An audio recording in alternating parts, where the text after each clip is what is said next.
Și o statistică îngrijorătoare acum, 2 din 10 copii cu vârsta între 3 și 5 ani au telefon mobil și conturi pe rețelele sociale. Iar odată cu creșterea vârstei, crește și numărul celor care au propriul dispozitiv.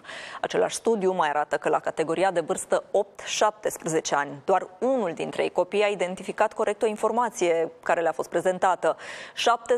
70% dintre părinți se tem că cei mici nu sunt bine pregătiți pentru a face diferența între ce e real și ce e fals.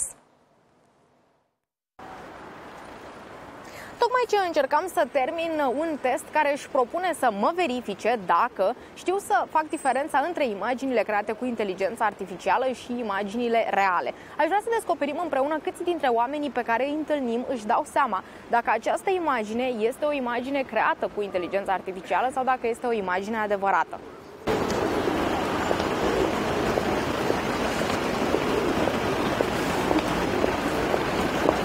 Se pare făcută cu inteligența artificială sau reală? Sigur. 2 secunde că nu prea văd. Sigur? Nu e reală în niciun caz. De ce? Păi se vede în primul rând de la culori. Este făcută cu inteligența artificială. Este cu inteligența artificială. Dumneavoastră, ca părinte, cât de teamă vă este de faptul că copilul dumneavoastră ar putea să intre în contact cu conținut nepotrivit pe internet sau să nu? Este teamă pentru că știu că și la școală să inspiră din inteligența artificială și nu mai sunt atenți la ce este realitate.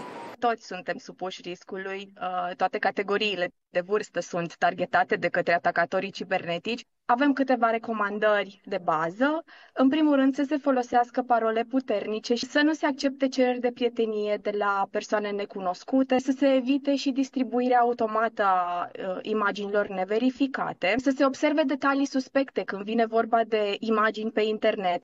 Aceeași cercetare arată că 2 din 10 copii cu vârsta între 3 și 5 ani au propriul telefon mobil, conturi pe rețele sociale și acces la internet, iar la categoria 8-9 ani raportul crește la 5 din 10 copii.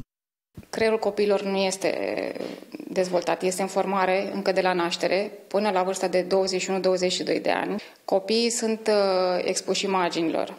Nu pot face diferența dintre realitate și imaginea virtuală. Astfel vor dezvolta stări de anxietate, îngrijorare, neliniște, devin irascibili, vor avea tulburări de comportament, devin agresivi la rândul lor atunci când sunt întrerupți din activitatea pe care o făceau. 7 din 10 părinți care au participat la studiu spun că sunt îngrijorați pentru copiii lor.